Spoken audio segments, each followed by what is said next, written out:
ॐ भूर्भुवः स्वः तत्सवितुर्वरेण्यं भर्गो देवस्य धीमहि धियो यो नः प्रचोदयात्। ॐ शान्ति शान्ति शान्तिः. Namaste my dear friends, this is the 20th video on Sai Gita. It starts with, by their actions people will reveal their inner natures. It is in the field of action or karma that you most patently reveal your character and the type of human being you are. That's why so much importance has been given to performing all your actions without attachment to the fruits. Just as a mirror can show you the type of face you have, your actions will reveal the type of inner feelings you have. When you have some dealings with others, you can easily find out the type of people they are by examining their actions. People may appear to be very fair, to be serene and mild, and have a very peaceful disposition. In other words, they appear to have a sattvic nature. They may also appear to be individuals ready to undergo great personal sacrifice. You may believe that they are blessed with a sacred heart, but their actions may prove them to be otherwise. Their actions may be totally devoid of love and compassion and true caring and consciousness of others. Their actions may reveal an animal nature or even a demonic nature. Through their actions, their hidden nature is revealed. Other people, by the outer impressions they first make, may seem to be cruel. You may feel that they are curt and abrupt and lacking in civility or gracious manners.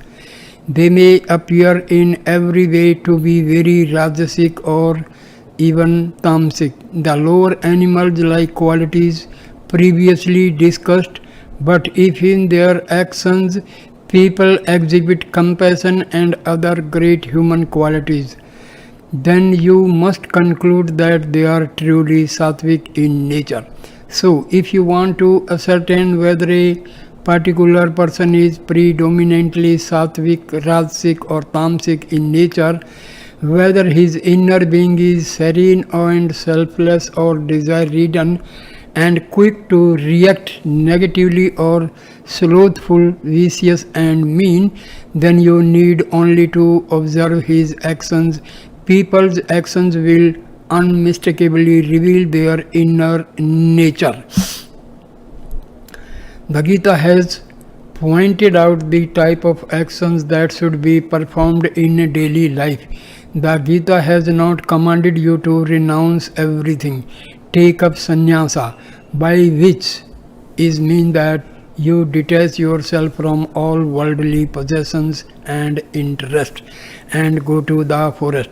Rather, the Gita has shown that an important duty and a responsibility of every human being is to undertake useful activities in the world. Furthermore, the Gita proclaims that the secret of human life is to recognize and follow the path of Dharma, which means engaging yourself in selfless and sacred actions that promote the welfare of your fellow human beings. The Gita declares that human life lies in action. You should not even be able to sustain the body if you abstain from all actions. Therefore, every ordinary human being as well as every spiritual aspirant should enter the field of activities and work. But the actions which you perform must be sacred actions. They must conform to the principle of Dharma. You have to convert your activities into karmas which are useful to others. You have to perform actions which are ideal, and you have to practice such ideal actions without any selfish motive. They must originate not from the compulsive drive of desire, but from the peaceful qualities in your heart, devoid of self-interest and attachment to the fruits. Only then can your actions be considered sattvic in nature. Ordinary people will not be able to perform actions completely without desire. You will have to orient your actions and your desires toward the purpose of seeking and experiencing God. When that sacred orientation becomes the basis of all your activities, then your karma becomes yoga that will lead you straight on the path to your goal of becoming one with the divinity. The spell of illusion and its two powerful forces. However, involved with all your actions, there will be the spell of Maya or illusion which will frustrate your efforts to reach your divine goal. There are two powerful forces which make up Maya. These are the veiling power and the projecting power. There is no particular form or shape to these two. First, consider the veiling or covering power. How does it cover? With what does it cover? How can you uncover this thing which it has covered? If it does not have form itself, by what means does it cover? How can it be removed? These are all questions that cannot be answered. Maya is mysterious and inexplicable. Delusion and confusion are its very nature. Consider a rope lying on the road. In the darkness, you are deluded into believing that this rope is a snake.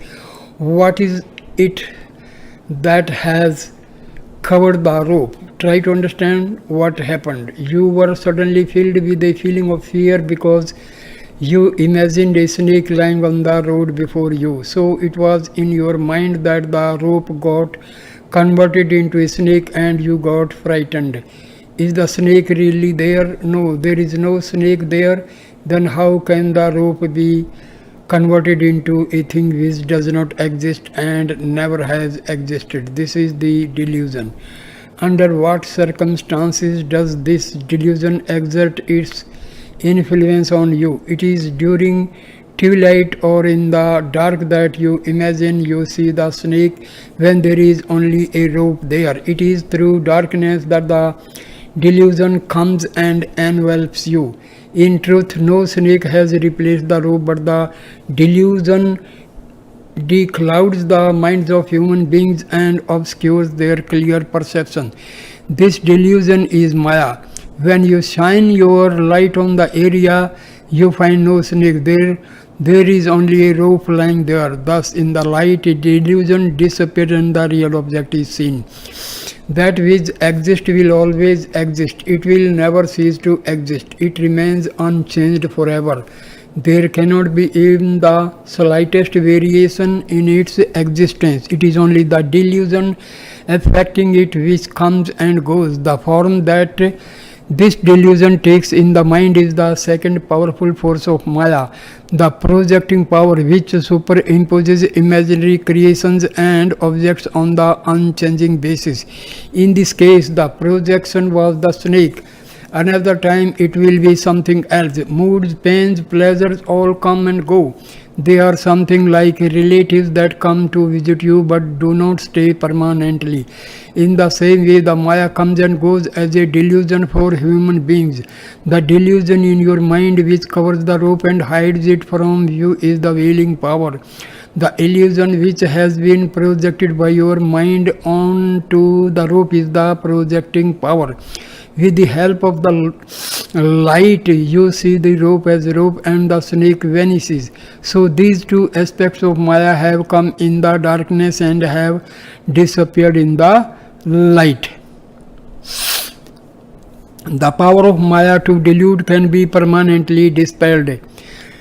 Do these two powers of illusions always come at the same time, or can they come at different times? The veiling power and projecting power may appear and disappear at the same time, but as happens in deep sleep, when there is only the veiling power, they may appear and disappear at different times also.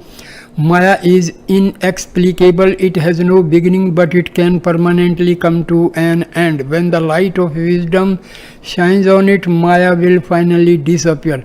Then the one unchanging reality will stand revealed.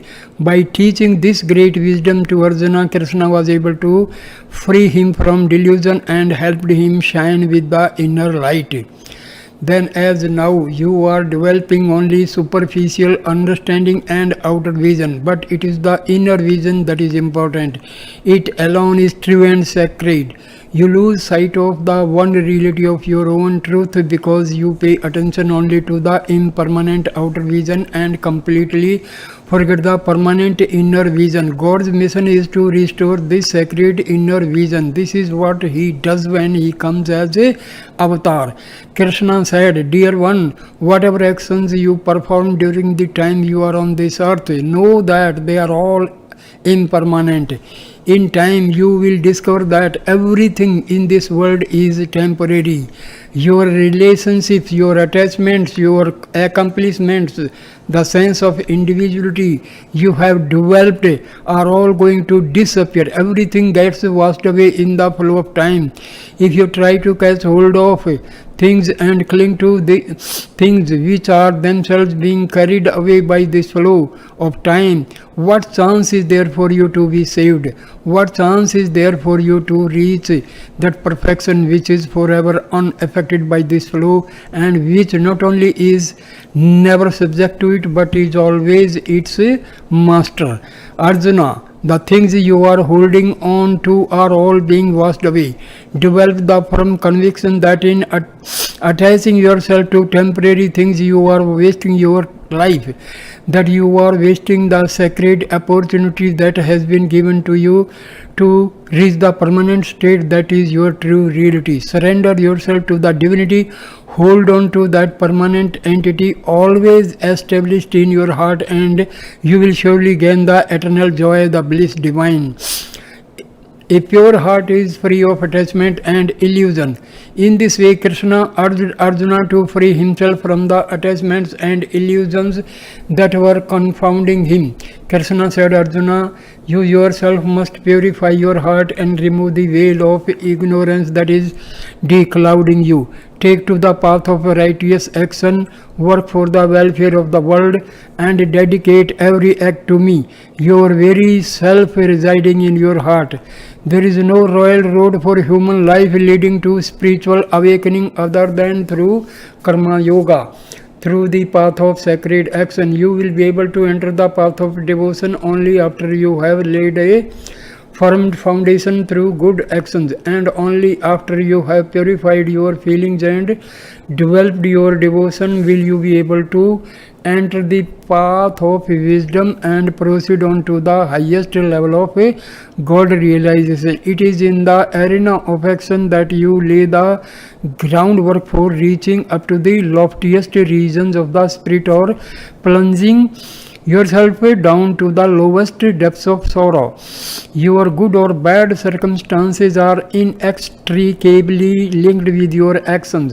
As part of your activities, you must perform the various scripturally prescribed sacrifices and ceremonial rituals. But as previously mentioned, these can take you only up to heaven. Krishna informed Arjuna that there was a state which was far beyond and far more sacred than heaven. Do not consider heaven as a permanent place. Krishna said, when you have exhausted your merits, you will have to leave heaven and return to earth. Heaven is only a temporary camp. You will not be able to reside there permanently. Perhaps you think that in heaven you will be able to enjoy so many bodily and mental pleasures. But in truth, the pleasures you get there are only a little greater than those you get here on earth. There is a state which is far, far beyond, far more sacred.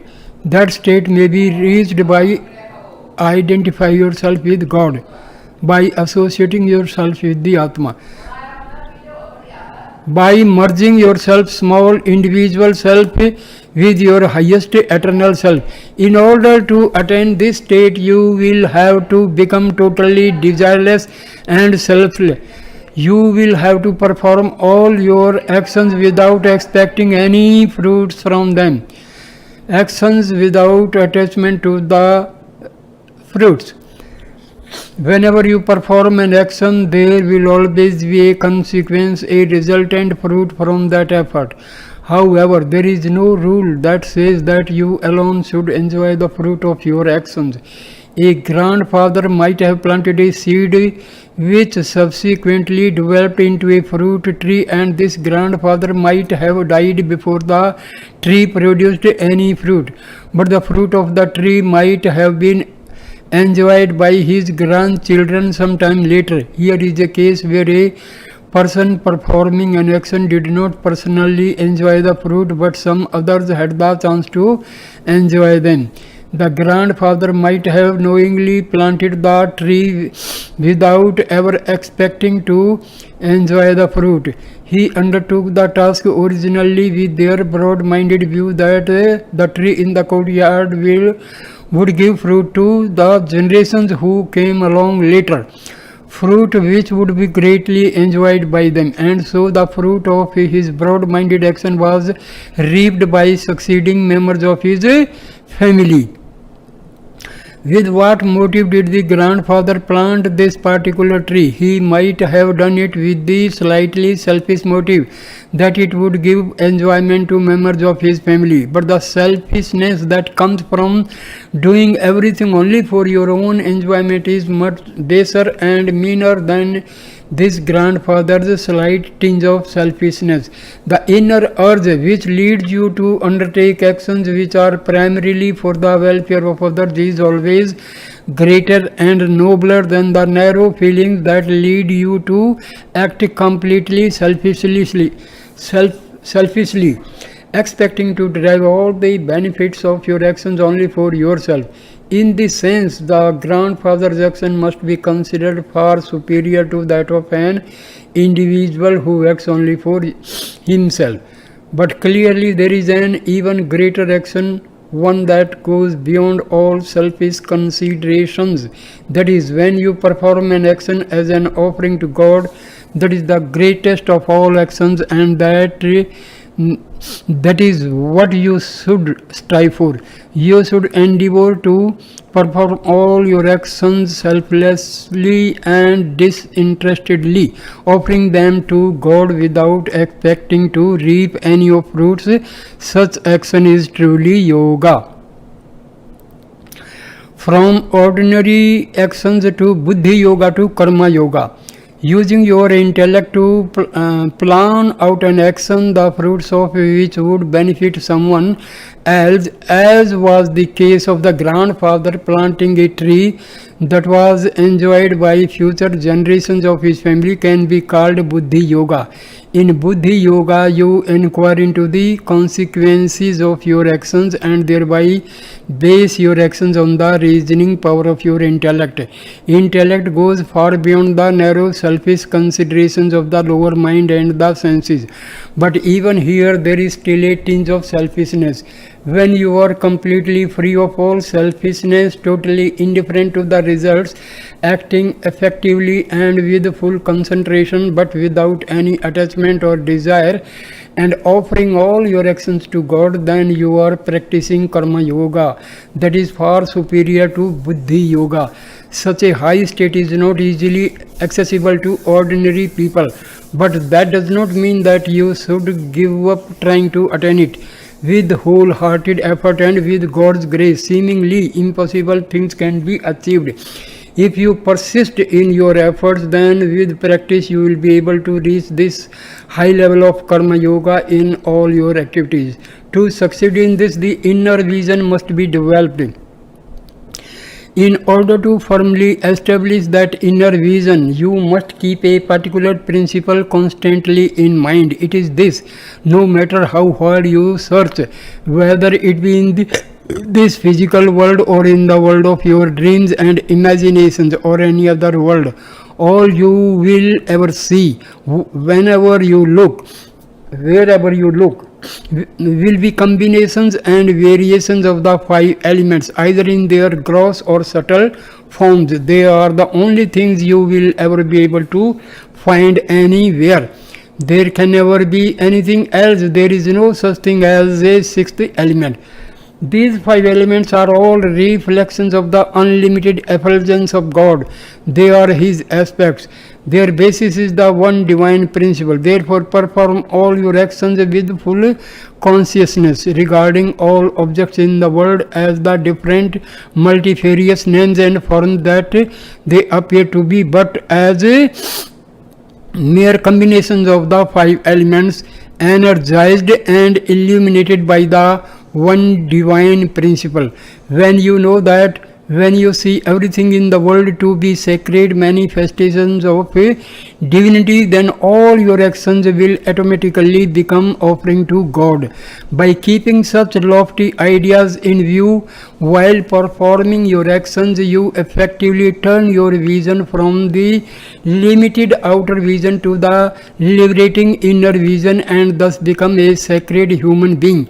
Constantly reflecting in this manner on the divinity that is everywhere is the best way to develop the inner vision that will establish you in Karma Yoga. But such inner vision is very rare among people. Even the greatest Pandits and scholars are steeped only in the outer vision. Here is a story that illustrates this. Ashtavakra at the Assembly of Scholars. Once upon a time, King Janaka called an assembly of great scholars. Noted academicians participated. Famous Pandits and logicians came from all over the realm.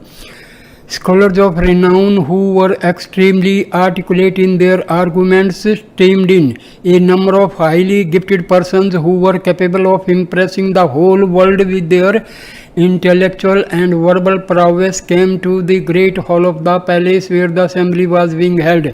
This assembly was composed of such giants, and there was no room at all for ordinary people to enter.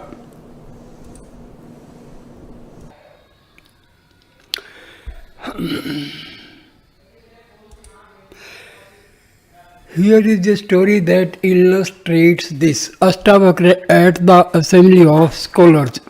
Once upon a time, King Janaka called an assembly of great scholars. Noted academicians participated.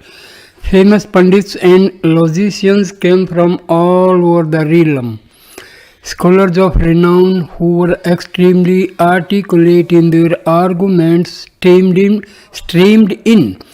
A number of highly gifted persons who were capable of impressing the whole world with their intellectual and verbal prowess came to the great hall of the palace where the assembly was being held. This assembly was composed of such giants that there was no room at all for ordinary people to enter. The daily meetings were presided over by King Janaka himself. Of the highly select groups in attendance, only the most outstanding and accomplished were given an opportunity to speak and present their views into this magnificent and august assembly. Young Ashtavakra, a young boy with a hideously deformed body, sought to gain admission. But who would permit Ashtavakra to enter? He did not have any credentials or any recommendation whatsoever. He did not have the help of any great teacher or sponsor. The only help he had was his deep faith in God. Whoever has an abiding faith in God will not be put to any insurmountable difficulties. Temporarily, there may be some obstacles, but in the end, he is sure to meet with success. But 3 days Ashtavakra waited at the gate of King Janaka's palace, through which all the participants to the great assembly entered. There, while waiting, Ashtavakra observed all the world-famous scholars who were coming to attend the meeting, although only recognized scholars were being allowed inside. Ashtavakra was not prepared to give up his resolution to join the assembly and participate in its deliberations. I too have a chance, he said to himself, and continued to wait patiently at the gate day after day. There was one observant and sympathetic old scholar who noticed Ashtavakra standing by that gate. Whenever he entered and exited through it morning and evening, the kindly old scholar informed King Janaka of the boy's presence. He told King Janaka that there was some standing outside waiting for days to enter the assembly, although he did not have any of the usual qualifications necessary for being permitted inside. He told the king that this was not an elderly scholar nor even a middle-aged one, but a very young person who did not seem to have much experience and who did not wear any of the accepted marks of achievement in scholarship, nor was he personally recommended by any of the Pandits present. In short, nothing was known of this person or his qualifications, except that he had been continuously waiting to come inside. King Janaka directed his attendants to find the boy who was waiting at the gate outside and to bring him into the assembly hall. Shortly after King Janaka had taken his seat and meeting began in the solemn and sacred atmosphere befitting such an august assembly, Ashtavakra entered the hall. The moment they saw this young boy with such a crooked form came to take part in the assembly, most of the great scholars who had gathered there began to laugh. King Janaka, who was keenly observing Ashtavakra as he entered, he did not laugh. Ashtavakra carefully looked around the hall and then quite inexplicably started laughing even louder than the scholars who were seated there. This loud burst of laughter from Ashtavakra was quite inadmissible and greatly surprised the scholars. It became a real problem for them. Why should this young scamp be laughing at us? They thought. There certainly is reason enough for our laughter, considering how funny he looks. But there is nothing at all strange about us. So, what conceivable reason does he have for all this laughter? They were disturbed and irritated by what they considered the boy's impertinence. You find this to be rather common experience in the world, that when ordinary people see someone who has a physical defect which gives him a crooked appearance or makes him appear strange or unusual, they are inclined to laugh. Such gross behavior can only be considered a sign of ignorance. It is totally different from the warm smile of an innocent child. A small child will smile at any person regardless of their appearance. When the child smiles, every other person seeing this child will also smile along with it. Such a child's smile, which infects everyone who sees it, arises from the sacredness of innocence. But in that assembly hall, the laughter that Ashtavakra met with was very different from a child's innocent smile. That hall was packed full with very great and noted scholars, persons of exceptional accomplishments in the learning. But there was no childlike innocence to be found there. The assembled scholars were eagerly waiting to find out why this strange-looking young lad who had just come in was laughing so loudly. One of the scholars was bold enough to speak to Astavakra. He asked, "Young stranger, who are you? We do not know you. When we looked at your as you came in, your form made us laugh. In response to our laughter, you are laughing even more loudly. What is the reason for this? What is so ludicrous about all the renowned scholars seated here and that you have not stopped laughing even for a moment?" Without inner vision, they were shoemakers, not scholars. Astavakra replied, "I entered this gathering thinking it to be a sacred assembly convened by the famous Emperor Janaka to discuss the holy scriptures. If only I had known what kind of people were attending this assembly, I would not have bothered to come. I waited patiently for many days and then entered this hall thinking that the greatest living scholars would be assembled here. I looked forward to being in the company of such sacred souls, but alas, I find nothing but common cobblers here. Only shoemakers who stitch sandals and work with leather." When they heard this, all the scholars became furious, feeling deeply insulted by the Astavakra for using such abusive words. But Astavakra continued in the same vein.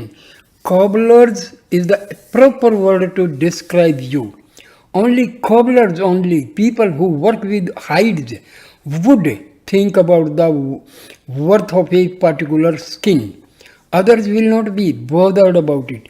All of you are laughing at my skin and have obviously decided that it is not worth much. But not even one of you has made any effort to know my spiritual understanding. Pandits would have the capacity to look into inward, but you only seem to care about the outer covering. If you have not developed your inner vision, but you are concerned with the superficial outer vision, then you cannot be considered scholars at all. Then you are only cobblers, shoemakers, specialists in hides." Thus spoke Astavakra. The scholars hung their heads in shame. King Janaka, who understood very well what Astavakra was saying, invited him to take a seat in that assembly and subsequently bestowed numerous honors upon him. As was the case then, so is the case now. Throughout the world, however great people may be, they have developed only the external vision. They do not bother to cultivate the inner vision. When you examine a person, you pay attention to his physical features, his wealth, his status, his education and degrees, and so on. On the other hand, when God examines a person, he looks at the purity of his heart. He pays attention to the peace that is within him. You should also develop such inner vision and inner peace. Whatever be the circumstances, you should not be subject to quick excitement. You should allow time for the nobler feelings to well up from inside you and manifest themselves. Let all the poisonous emerge without interference. Suppose someone insults you, what will you lose by their insult? You should not respond to such insult with any agitation or excitement. If you remain peaceful, all the anger of the other person may freely pour out. But if you try to obstruct others' strong feelings by preventing them from venting their anger, it could possibly lead to a dangerous situation. Consider, as an example, that someone has become sick, that he is feeling quite nauseous and is throwing up the contents in his stomach. What is the reason for his being sick and vomiting? It is because some impurities, some toxic substances have entered his stomach.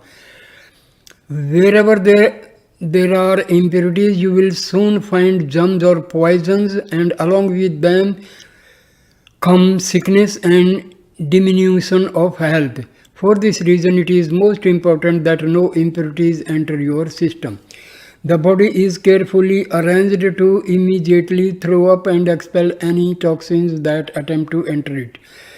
When the body reacts naturally by vomiting out the poisons, it would be incorrect to give medicine to stop that vomiting. If medicine is given, the toxins will not be thrown up. Instead, they will remain in the stomach and soon poison the whole system. Therefore, one should allow all the impurities to come out and not obstruct them by giving medicine which suppresses the nausea. After all the impurities have been thrown up, then one can give some healing medicines. Once the vomiting and nausea are over, a person will feel very weak. Then he will do whatever you ask. That is when he will obey you. So this is the best procedure to follow when someone is vomiting out poison. The same thing applies whenever someone is very angry and is vomiting out poison in that form. Let them do it. Do not obstruct them. Whatever they want to say, let them say it as long as they want to. Until such time as it all come out, you should remain peaceful and patient. Why should you subject yourself to a lot of disturbance and excitement? Instead of becoming upset, your patient attitude will actually promote feelings of peace and happiness within you. This itself is the experience of heaven, namely, to maintain your equanimity and compassion under all circumstances. Why should you deny yourself the joy of such heavenly feelings? Patience is a most important quality. Of all the good qualities a person can have, patience and forbearance rank at the very top. Baba has said a number of times that forbearance is truth, forbearance is righteousness, forbearance is non-violence, forbearance is happiness, forbearance really is equal in value to everything that you can find in all the worlds. If a person has forbearance, then he will be able to acquire all the other important qualities such as mind control, sense control, renunciation, fortitude, faith and equipoise. All these make up the state of inner purity. You use soap and water and powders and perfumes of various kinds to purify yourself externally. In the same way, you develop these 6 spiritual treasures and put them into daily practice in order to purify yourself internally. Inner purity is extremely important. It is even more important than outer purity. The Lord is ever present both inside and outside. The entire place where the Lord is to be found must be purified and sanctified, both inner and outer. Then the indwelling God will protect you wherever you go. The 6 spiritual treasures. Krishna taught Arjuna all the qualities which make one an ideal person, firmly established in wisdom. They have been previously mentioned, but let us examine them once again. They are peace of mind, second, sense control, third, renunciation of desire, fourth, fortitude under all circumstances. This means that whatever be the test, whatever be the circumstances, you maintain a steady, undeluded and unwavering mind. Fifth, a firm faith in the teachings of the scriptures as well as in the words of Guru and the great saints who have trod the spiritual path before you. And sixth, being contented under all circumstances and have complete equanimity of mind. Only when you have equanimity of mind will you be able to develop firmness and fortitude. Only when you have fortitude will you be able to develop firm faith. Only when you have intense faith will you have some sacred feelings and renounce desires. Only when you have disgust for the objects of the world will you have sense control. Then when you have achieved sense control, you will gain the peace of mind. Where is peace of mind, there is inner and outer purity. And where there is inner and outer purity, patience will be second nature to you, and you will dwell automatically in that peaceful state. Therefore, you must make an effort to develop these basic qualities which are so vital to progress on the spiritual path. By reading or listening to these teachings on the Gita, or even committing various passages to memory, you will not be able to achieve much. Along with these activities of the mind, you have to put at least one or two of the injunctions given herein to practice. Only then will have given enjoying be put into practice by you, so that they can become your inner treasure and be an integral part of your expression in all your day-to-day activities. Remove body consciousness, realize God consciousness. The world is filled with God, saturated as it is with the divinity. The world is also filled with karma or action. Karma is the power of creation, the power of life. It is a power directly derived from God. You come into human birth in order to reap the fruits of your previous actions. In that way, actions lead to rebirth and then to more actions, thereby keeping you bound to the cycle of birth and death. To free yourself from this bondage, should you engage in action or should you abstain from action? The Gita makes the answer clear. The path to liberation is through karma, through action, but it enjoins you to turn all your actions into karma yoga, sacred action which will take you towards union with God.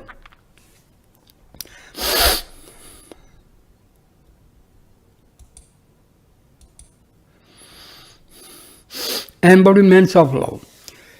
When the power of life takes on manifestations, it becomes a body. Life which wears these various bodies has also been called karma.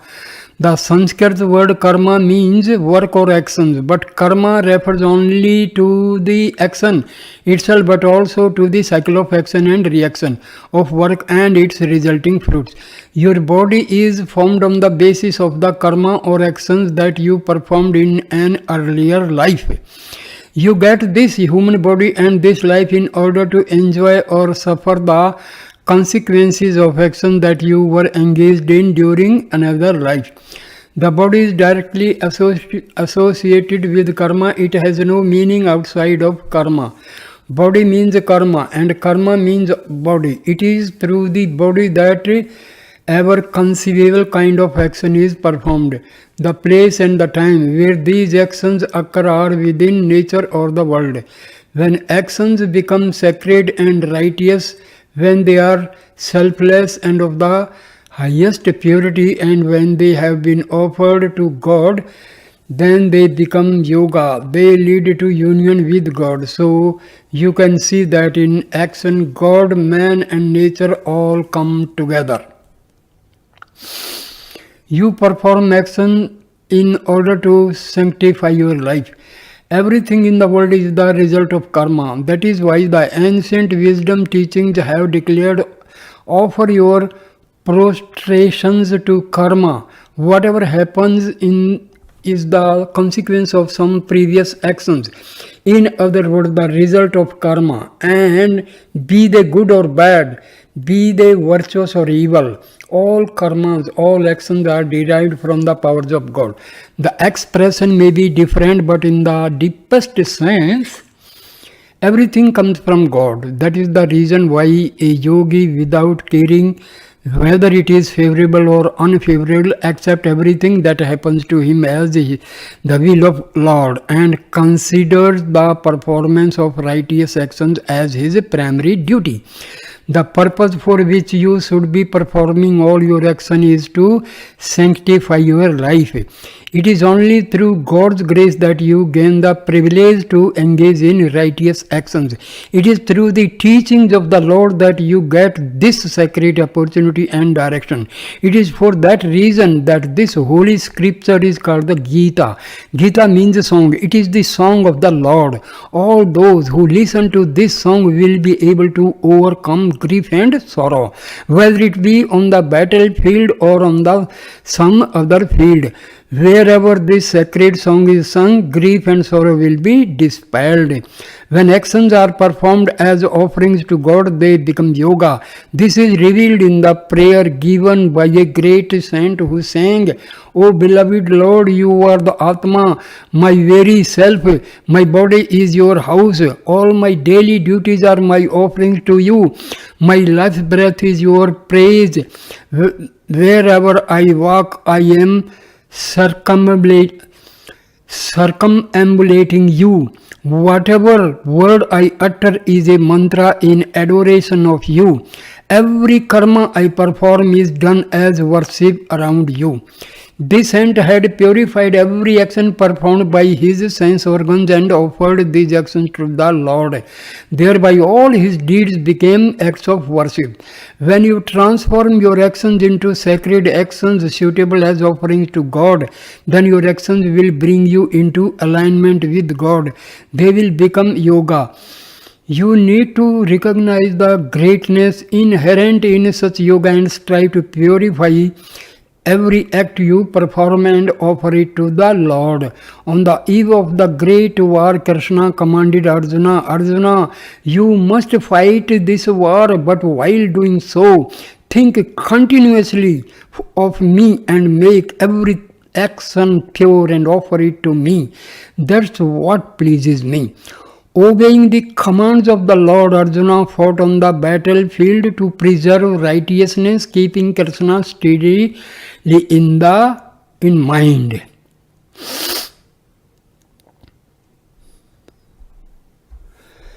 Make all your actions as a sacrifice, not a battle. To reach your spiritual goals, you need to obtain God's love. In fact, for a devotee, pleasing the Lord is itself the goal. It becomes your most important duty. You must make sure that every act you perform will satisfy the Lord. Krishna taught, "Obey my commands and perform your duty." In obeying the commands of the Lord and fighting in this war, Arjuna's actions became a sacred yagna, a sacrificial ritual which exalts the divinity and immerses one in the divine flow of grace. In contrast, there is a story in one of the epics of Daksha who wanted to perform a yagna, a ritual sacrifice. However, he disobeyed and disrespected Lord Shiva, and he also violated the commands of the holy sages. With a sense of egoism and attachment, he commenced the sacrifice. His egoism converted that sacrifice into a war. You see that because Arjuna obeyed the Lord's commands and fought in the war, his battle became a sacred sacrifice. But for Daksha, who performed his sacrifice in violation of the Lord's commands, his sacrifice became a battle. What is a war and what is a sacrifice? All actions that are pure and selfless and performed as an offering to the Lord become a sacrifice, but actions which are undertaken in violation of the Lord's command, which are contrary to the scriptures and which are performed with a sense of egoism and pomposity, undertaken only for the purpose of promoting one's desires or hatreds, all such actions become a war, even though the nature of the action may be that of a sacrifice. When the anguish and hatred in a person takes form in words, and these words in turn lead to arguments and counter-arguments, then a battle will soon ensue. The root of all this is attachment and desire arising from identification with the body. So here I end this video. Thank you, my dear friends, for watching and listening this video with patience. Thank you. Namaskar, my dear friends. Namaskar.